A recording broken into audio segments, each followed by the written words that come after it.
นี่เนาะทุกคนงัวก็สิประมาณนี้แหละเนาะเฮาก็บ่ฮู้ฮอดงัวพอดีหัวหน้าโทรมาเพิ่นว่า22ตัวเนาะนี่เฮาก็นับเบิ่งเช็คเบิ่งเรียบร้อยแล้วครบเนาะพี่น้องเนาะบ่เคยออกมาจักเทื่อพี่น้องได้7-8 ปี10 ปลายปีแล้วทุกคนบ่ได้เลี้ยงงัวอยู่สวรรค์กับ7 ปีอยู่ปักซองอีก8 ปีพี่น้องเลยบ่ได้เบิ่งหัวเบิ่งควายบ่ได้ออกให้หนักออกหน้ามีแต่มาจอบปีหนึ่ง2-3 เทื่อเนาะเฮามาจอบเฮาก็บ่ได้ออกมาให้มาหน้าบ่ได้ไล่งัวไล่ควายคือแต่ก่อนมื้อนี้กำลังได้ออกมาพี่น้องก็ประมาณส่ำนี้แหละเนาะนี่ก็คือหน้าเฮาเองเนาะหน้าพ่อหน้าแม่แหละแต่ก็เฮ็ดหน้าอยู่นี่แหละเนาะทุกคนเนาะก็ได้เข้าบ่หลายดอกทุกคนน้ำมันบ่ค่อยงามขึ้นแน่นี่แหละนี่น้ำในก็บ่มีฝนก็บ่ตกน่าจะเป็นหน้าดินทรายนะทุกคนเด้อเขาจะบ่ค่อยงามปานใดนี่ส่วนหลายอยู่นี่มีแต่น้องสาวกับน้องเคยเนาะบริหารอยู่นี่เบิ่งงัวเบิ่งควายแล้วก็เลี้ยงพ่อแม่ส่วนเฮาก็ไปอยู่บ้านอื่นเนาะบ่ได้อยู่บ้าน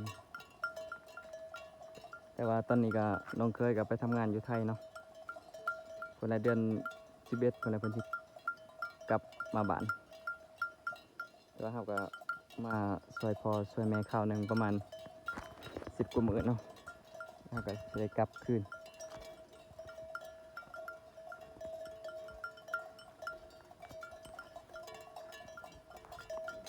ไปเข้าแรง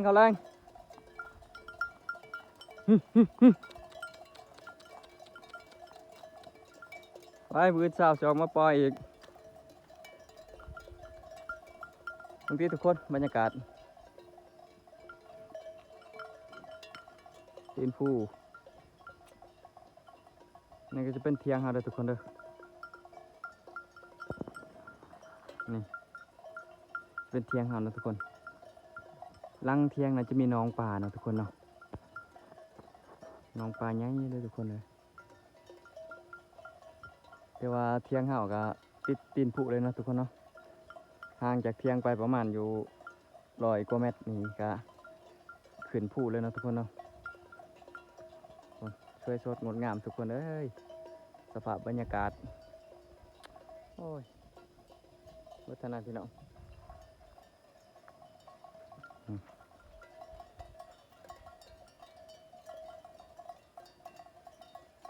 อยู่นี่มีแต่งัวเนาะทุกคนเนาะ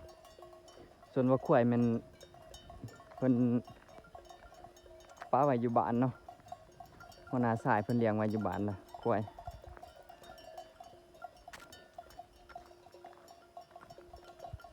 นี่ทุกคน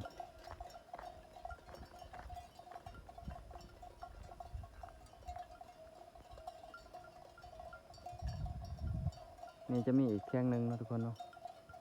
2 3ก็ได้เป็น4 เทียงเนาะทุกคนเนาะเทียงหน้าอยู่นี่1 2นี่เทียงหนึ่งทุกคนโอ้ยอยู่ป่าเพิ่นเนาะบ่ค่อยเห็นปานใด